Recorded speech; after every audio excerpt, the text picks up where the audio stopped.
Hello friends, I hope कि आप सब लोग अच्छे होंगे। और दोस्तों, प्रीवियस वीडियो में हमने शीत युद्ध का एक इंट्रोडक्शन लिया था चैप्टर का कि हम इस पूरे चैप्टर में क्या पढ़ने वाले हैं। बट यहाँ पर हम वहाँ पे कुछ ये प्रॉब्लम हुआ था कि शीत युद्ध का अर्थ हम मीनिंग समझ रहे थे, जैसी वीडियो ख़त्म हो चुका है। तो दोस्तों, वहाँ से हम आगे स्टार्ट करेंगे। बिकॉज ऑफ बैटरी लो था, इसीलिए वीडियो ऑफ हो गया था। तो दोस्तों, इसके आगे हम स्टार्ट करेंगे आज। ये पार्ट 2 होगा उस वीडियो के बाद ये वीडियो है, ठीक है। तो दोस्तों, जैसे कि मैंने आपको बताया कि शीत युद्ध क्या होता है। शीत युद्ध कुछ और नहीं, बस आपसी तनाव, संघर्ष और विचारधाराओं की लड़ाई है। इसमें ज़्यादा कुछ नहीं होता। जैसे कि आप इस एक एग्जांपल मैं देता हूँ। आप मतलब कि आपके क्लास में तो मान लीजिए आप दो फ्रेंड है, ठीक है। तो आप दोनों फ्रेंड में मान लीजिए किसी बात को लेकर तनाव हो गया, मतलब कि कॉन्फ्लिक्ट हो गया। तो वहाँ पर क्या होता है कि वो अपना एक ग्रुप बनाना शुरू कर देता है। जो दूसरा आपका फ्रेंड है वो कहेगा भाई तो इससे बात मत कर, तो इससे बात मत कर। जैसे मतलब कि एक बात मतभेद हो गया दोनों के बीच। तो ऐसे ही यहाँ पर हुआ था। शीत युद्ध का अर्थ क्या है, पहले हम ये समझ लेते हैं वेरी सिंपल लैंग्वेज में। शीत युद्ध उस स्थिति को कहा जाता है जहाँ देशों के बीच कहो या महाशक्ति के बीच क्या था, तनाव, संघर्ष, प्रतिद्वंदिता जारी रहता है। वो चलता रहता है, रुकता नहीं है। लेकिन ये संघर्ष, तनाव युद्ध का रूप नहीं लेता है, कभी भी ये युद्ध का रूप नहीं लेता है, वॉर में तब्दील नहीं होता है। ऐसा ही जो युद्ध हुआ था, कब हुआ था? शीत युद्ध। जैसे कि आप इस चैप्टर में ही पढ़ोगे, शीत युद्ध के आगे जो खिवा मिसाइल संकट आएगा उसके अंदर मैं आपको बताऊंगा। इसका लाइव एग्जांपल वहाँ पे दिखलाऊंगा मैं आपको। क्या हुआ था, ऐसे ही द्वितीय विश्व युद्ध के बाद यूएसए और यूएसएसआर के बीच, आपका यूएसए अमेरिका और सोवियत संघ के बीच 1945 से 1991 तक क्या चला था? Cold war. क्या चला था? Cold war. क्या चला था? कोल्ड वॉर, जिसको हम शीत युद्ध बोल रहे हैं। तो 1945 से 1991 तक चला था। तो ये भी एक कोल्ड वॉर का ही रूप होता है। और आप समझोगे आगे चैप्टर में कि कहीं ना कहीं यहीं से क्या हुआ था, शीत युद्ध की शुरुआत हुई थी 1945 से ही। और शीत युद्ध का खात्मा तब हुआ था जब 1991 में सोवियत संघ का विघटन हो गया। इन दोनों महाशक्तियों ने, यानी कि सुपर पावर जो थे, में तनाव, संघर्ष, प्रतिद्वंदिता, विचार तथा हथियारों को लेकर टकराव चलता रहा, परंतु कभी भी दोनों गुटों ने आमने सामने का युद्ध शुरू करने का प्रयास नहीं किया, और इसे ही शीत युद्ध कहा गया। तो दोस्तों, आपको समझ में आ गया कि यहाँ पे हथियारों की लड़ाई नहीं होती है, यहाँ पर सिर्फ विचारों की लड़ाई चलती है।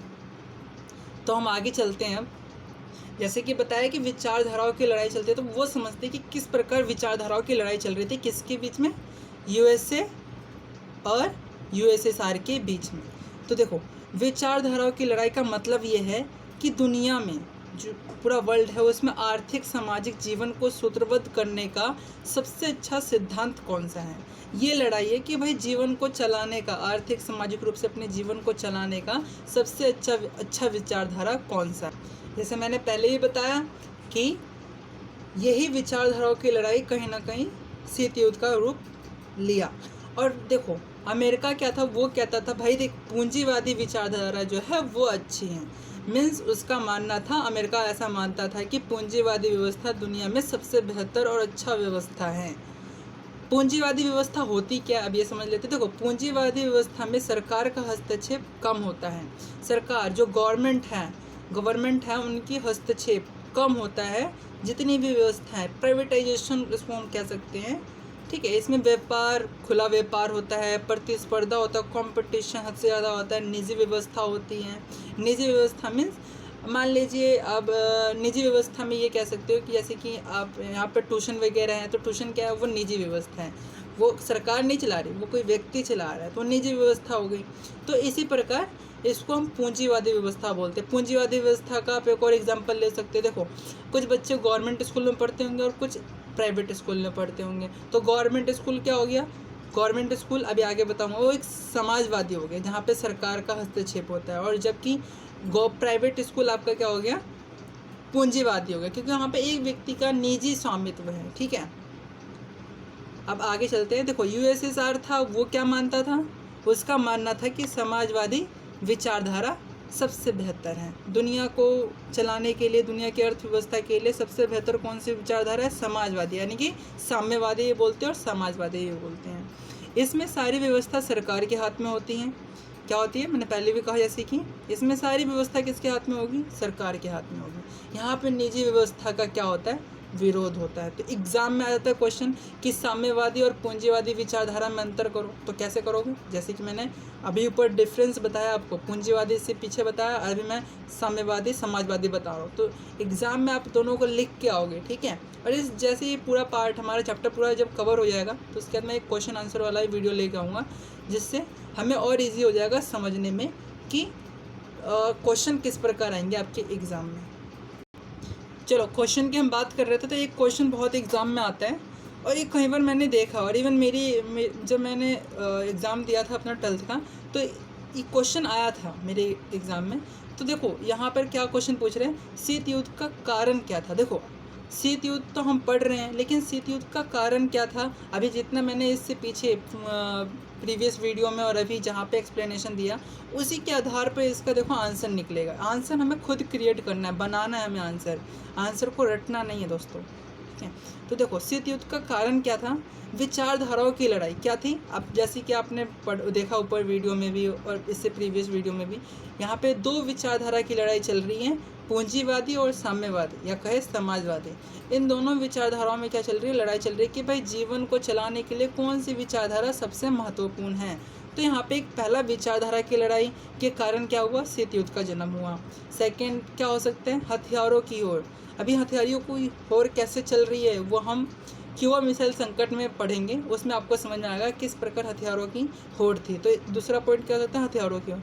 तीसरा प्रतिस्पर्धा, कंपटीशन था दोनों महाशक्ति सुपर पावर्स के बीच कि भाई हम तुमसे अच्छे हैं, तुमसे हम अच्छे हैं। और चौथा कारण बोल सकते हैं महाशक्ति बनने की इच्छा, ठीक है। तो ये दोनों की इच्छा थी कि हम दुनिया का सबसे बेस्ट सुपर पावर बने, हम बने। तो यही इच्छा ने क्या किया? शीत युद्ध को जन्म दिया। अब यहाँ से स्टार्ट होता है आपका फर्स्ट टॉपिक। जैसे कि आप चैप्टर का जो इंट्रो है उसके बाद आपका फर्स्ट टॉपिक जो बुक में मिलेगा एनसीईआरटी की बुक में, वो क्यूबा मिसाइल क्राइसिस, यानी कि क्यूबा मिसाइल संकट है। 1961 में क्यूबा मिसाइल क्राइसिस हुआ था। तो देखो ये क्यूबा मिसाइल संकट था क्या, हम इसको एक कहानी के रूप में समझेंगे कि एग्ज़ाम में क्वेश्चन आता है 4 मार्क्स का, तो हमें इसमें कम से कम 6 पॉइंट तो लिखने बनते हैं, 6 या 7 पॉइंट तो लिखना बनता है। तो दोस्तों देखो जैसे कि आप देख रहे हो वीडियो में कि क्यूबा क्या है? अमेरिका के तट से लगा हुआ एक द्वीपीय देश है। आइसलैंड है, कहाँ से? अमेरिका के तट से लगा हुआ है। और ये जो क्यूबा है कंट्री कैसा है? साम्यवादी विचारधारा पर आधारित है, कम्युनिस्ट रूल है यहाँ पर, ठीक है। और यहाँ के राष्ट्रपति कौन है क्यूबा के? Fidel Castro. सब पॉइंट एक एक पॉइंट आप ध्यान दीजिए कि यहाँ के राष्ट्रपति कौन है और ये कहाँ पर है। मैं इसके लिए एक अलग वो बना दूँगा, लास्ट में एक मैप के थ्रू आपको बता दूंगा। देखो ध्यान से, यहाँ के राष्ट्रपति कौन है? Fidel Castro. कहाँ के? क्यूबा के। और क्यूबा तो अमेरिका के नज़दीक है। देखो अमेरिका के बहुत नज़दीक है क्यूबा, ठीक है। मान लीजिए ये अमेरिका है आपका और ये क्यूबा है, ठीक है। तो ये दोनों क्या है? बहुत नज़दीक है। तो अब क्या है? क्यूबा अमेरिका के बहुत नज़दीक है और इसका जुड़ाव किससे था? सोवियत संघ से था। ये आपका यूएसएसआर मान लो और आपका ये यूएसए है, ठीक है, यूएसए। और ये आपका क्यूबा मान लीजिए, ठीक है। तो इसका जुड़ाव किसके साथ था? इसके साथ था इसका जुड़ाव, ठीक है, लेकिन करीब इसके था और इसका जुड़ाव इससे था। देखो यहाँ के जो लीडर थे, मतलब कि निकिता खुश्चेव यूएसएसआर के, उनको लग क्या रहा था कि भाई ये इसके करीब है, यूएसए के करीब है, तो ये यूएसए क्या करेगा? इसके ऊपर अटैक कर सकता है। क्योंकि ये देखो, क्योंकि यूएसएसआर के करीब कौन था? क्यूबा था। तो इसको डर लग रहा था कि कहीं इस पर तख्ता पलट ना कर दे अमेरिका के जो वहाँ के जो राष्ट्रपति थे। कौन थे? John F Kennedy. अभी आगे मैं बताऊँगा आपको। तो इसका जुड़ाव किससे था? सोवियत संघ से था। क्योंकि यूएसएसआर क्या करता था? उसको कूटनीतिक वित्तीय सहायता प्रदान करता था। किसको? क्यूबा को। यूएसएसआर क्यूबा को वित्तीय सहायता और कूटनीतिक सहायता प्रदान करता था। यूएसएसआर के नेता के जो लीडर थे उनका नाम था निकिता खुश्चेव। अब निकिता खुश्चेव का नाम याद कैसे रखोगे? वेरी इजी, निकिता जैसे कि आपको यहाँ पे मिल ही जाएगा। निकिता इंडियन नाम है तो याद रख सकते हो, निकिता खुश्चेव, ठीक है। अब देखो दोस्तों, निकिता खुश्चेव ने क्या किया, 1962 में क्यूबा में मिसाइल तैनात कर दी। उसको लगा कि तख्ता पलट ना कर दे क्यूबा में, उसने क्या किया, मिसाइल तैनात कर दिया। कहाँ पे, क्यूबा में। तो अमेरिका के जो सैनिक थे उनको 3 हफ्ते बाद पता चलता है कि भाई यूएसएसआर ने क्यूबा में क्या किया, मिसाइल तैनात कर दिया। तो उनको डर लग रहा था कि भाई क्यूबा में क्या किया है, मिसाइल तैनात कर दिया है। अब हमारा होगा क्या, हमारे मतलब कि अब अमेरिका पे क्या कर सकता था, सोवियत संघ हमला कर सकता था। तो देखो अब ये समझ लेते हैं कि अमेरिका के जो राष्ट्रपति थे वो कौन थे। जॉन एफ कैनेडी थे। जॉन एफ कैनेडी कहाँ के राष्ट्रपति थे, अमेरिका के। वो पूंजीवादी देश है अमेरिका, ठीक है। और क्यूबा क्या था, आपका साम्यवादी। और सोवियत संघ क्या है, साम्यवादी। ध्यान रखना सारे पॉइंट। और इससे क्या हुआ, सोवियत संघ और अमेरिका के अधिकतर हिस्सों को क्षेत्रों पर हमला कर सकता था। कौन, सोवियत संघ। अब मिसाइल तैनात कर तो भाई हमला तो कर ही सकता था। तो इसीलिए डर लग रहा था किसको, जॉन एफ कैनेडी को।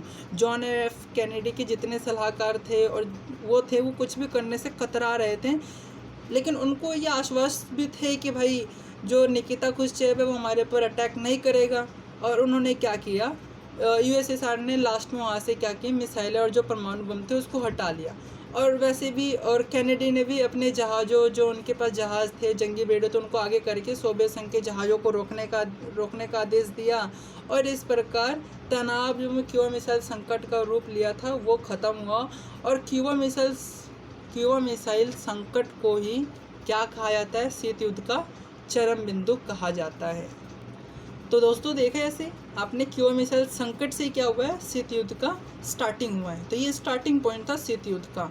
तो दोस्तों आप लोगों के लिए बस इतना ही, इस वीडियो में इतना ही। नेक्स्ट वीडियो में हम अगला टॉपिक कवर करेंगे, जो इसके बाद अगला टॉपिक है, आप अपने एनसीईआरटी की बुक में देख सकते हैं। और उसके बाद ये जो चैप्टर है आपके कम से कम 4 पार्ट में आएंगे, ठीक है। और लास्ट वाला जो पार्ट होगा, 5वां पार्ट, वो इसमें क्वेश्चन आंसर करेंगे हम। तो दोस्तों आप हमारे साथ यूँ ही बने रहिए और हमारे चैनल को सब्सक्राइब कीजिए। और आपको अच्छा लग रहा है मेरा अगर टीचिंग मेथड, तो आप इसको शेयर भी कर सकते हैं और लाइक भी कीजिए, जिससे हमारा हौसला बढ़े। और आप कमेंट कर सकते हैं जो आपको ज़रूरत है, या इसमें कुछ इम्प्रूवमेंट की ज़रूरत है, तो उसके लिए भी आप हमें कमेंट कर सकते हैं। दोस्तों आप मेरे व्हाट्सएप नंबर पे भी कांटेक्ट कर सकते हैं। अगर कोई डाउट है तो आप मेरे से क्वेश्चन या कुछ भी एग्ज़ाम से रिलेटेड, या फिर आपको और क्या चाहिए, और नोट्स के रिलेटेड अगर आपको कोई हेल्प चाहिए तो आप मेरे को कॉल कर सकते हैं। आपको नंबर डिस्क्रिप्शन बॉक्स में मिल जाएगा, ठीक है। तो थैंक यू दोस्तों यहाँ तक बने रहने के लिए। और मैं जल्द ही नेक्स्ट वीडियो लेके आऊँगा आप लोगों के लिए। Okay bye.